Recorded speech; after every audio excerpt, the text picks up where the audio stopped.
Hey everybody, this is Dr. Joe Borio with this week's Thought Flash. And today what I wanted to talk about was leadership in your office as a chiropractor. Because if you meet the patient or member of your practice, or whatever you want to call client, whatever you want to call the people that come into your office, if you meet them at what their understanding is, then they'll never grow and use care in the scheme or in the way that they should.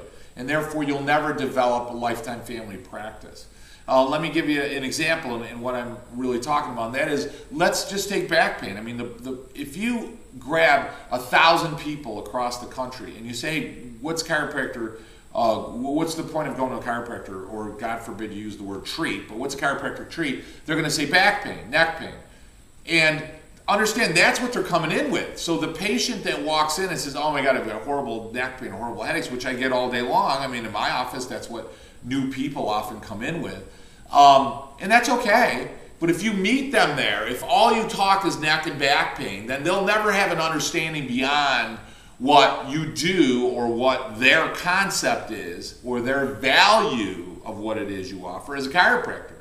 So they're going to think, my back pain is there. I'm going to go see this guy or this woman for 20 visits. They come up, right? We all know that. They come up with some number in their head of how long it should take based upon what their girlfriend had, based upon what their dad had, based upon their prior experience going to a chiropractor, whatever.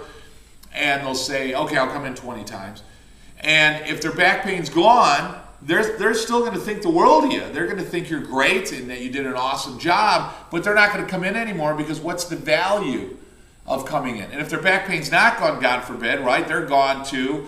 You were worthless, chiropractic didn't help, and they're gone because you offer them no value again. So what we need to do is lead them. They're here, and chiropractors have to be leaders of health. We have to be leaders and develop leadership qualities in healthcare and wellness care, because that's really what we are. BJ was a leader in healthcare and wellness care. He was the Jack LaLanne, if you will, of exercise. What Jack LaLanne taught us back in the 60s and 70s, is mainstream now. Everybody wants to go exercise and nutrition and so forth. BJ was so far ahead of it. He's 200 years ahead of really where we need to go. And that's how far his leadership was. So by that, what I mean is, if they're here, you need to be here. And here means lifetime family wellness. What does that mean? That means, in the words of Francis Bowen out of Harvard in philosophy, we talked about it last week out of Bob Sinnott's book, what that means is that you are an intelligence served by organs. And I love that. The more I think about that, that is one of the most beautiful lines I've ever read in the description of chiropractic. And it wasn't even said by a chiropractor. You are an intelligence served by organs. So your organs need intelligence in order to regulate and run and cause function in the body. So if you think about your health that way, remember that the neurology of your body is what determines the health of the organs. And if you start talking to people in those terms, where you indicate to the people that walk in your office, now Bob, I'm concerned about your back pain. I know you're concerned about it because you can't walk, but I'm concerned about it because those nerves go to your prostate gland, your bladder, your large intestine, your sciatic nerve, whatever. And by that nerve being choked off, that means all of the messages, the data, the signals, the life that your body's trying to send to those organs, those body parts aren't getting that information, and therefore those body parts are going to get sick. Now there's so much science to demonstrate that, and it saddens me that chiropractors aren't abreast of that. So, there's websites to go to. You could search for it on Google. I'm in the process right now working with a friend of mine. We're coming up with a website just on science of chiropractic. danmurphy.com is another site. You go to free stuff. If you don't want to spend the $100, I tell you to spend the $100 because there's a guy out there doing research for chiropractic. Go to CBP website. You can go to the Journal of Vertebral Subluxation research website. That's $100. My God, there's so much research on that, it's unbelievable. But you start looking at all that research and you realize that just from the Windsor autopsies forward, there is so much data to prove that as the spine sickens and becomes diseased, so too then does the organs.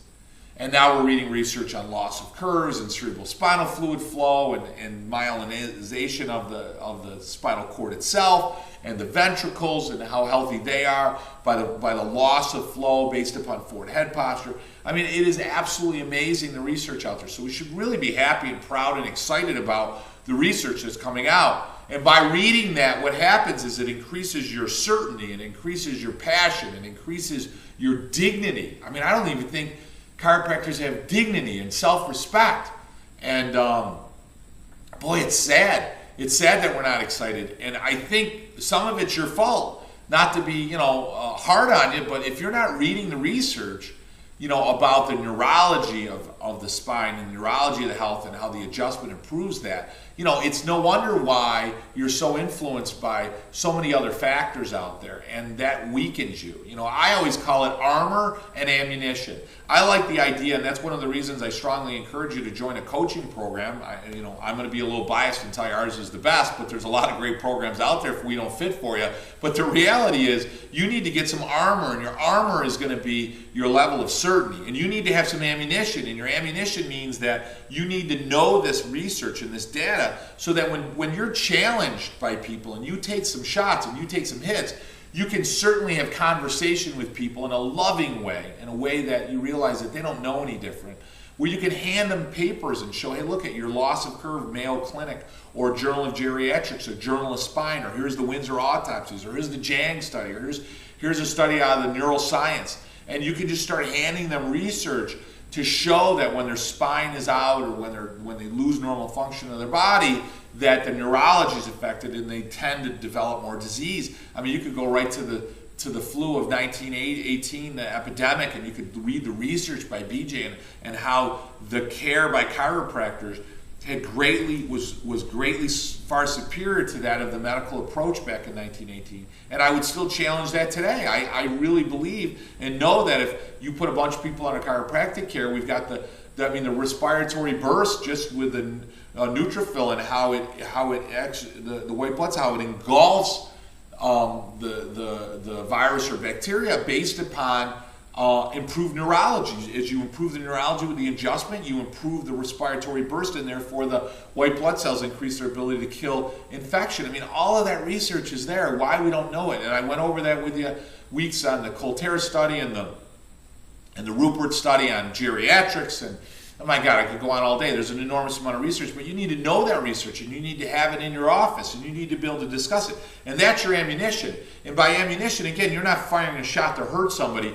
You're basically offering them some evidence because they need that. You got to understand, they're coming from an allopathic world. They're coming from a sick planet. Our planet is sick in every way, socially, emotionally, spiritually, environmentally, in the degree of relationships. We are sick and diseased, and it's all from primordial subluxation. We think of ourselves as separate from each other. We think that what I do doesn't affect anything else other than me because I'm not connected. When you read the words of Albert Einstein, when you read the words of Buddha, when you read the words of B.J. Palmer, you realize that it's just the opposite. It's so much more opposite than we'd ever think, that we're fully connected to everything, and that everything I do and everything I say and every act I act out affects everything else. Everything is connected. And as a result, what you do and what you say, and equally important, guys, what we don't do and what we don't say affects the lives of millions of people in your practice. So what I'm going to challenge you with here in the last moment is to lead your patients towards a higher consciousness. Listen, Barbara, I'm concerned about your back pain too, but that's an indication that something far more serious and severe is occurring in your body, and I'm concerned about that. And we need to make that area healthier, and then we need to keep it healthier for the rest of your life. Start speaking in those terms. You need to be on a chiropractic care for the rest of your life. Start saying it every day in your office. Have fun with it. They're going to get it. They want it. Don't kid yourself. They're all looking for it. Guys, listen, have a great week. I hope that you register for Las Vegas. We got Vegas coming up. I'm going to be speaking at CalJam in February. Our Vegas seminar is on the 21st, 22nd. We'd love to have you there.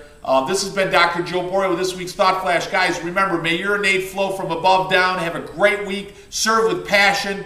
Talk to you guys next week. My best friend gave me the best.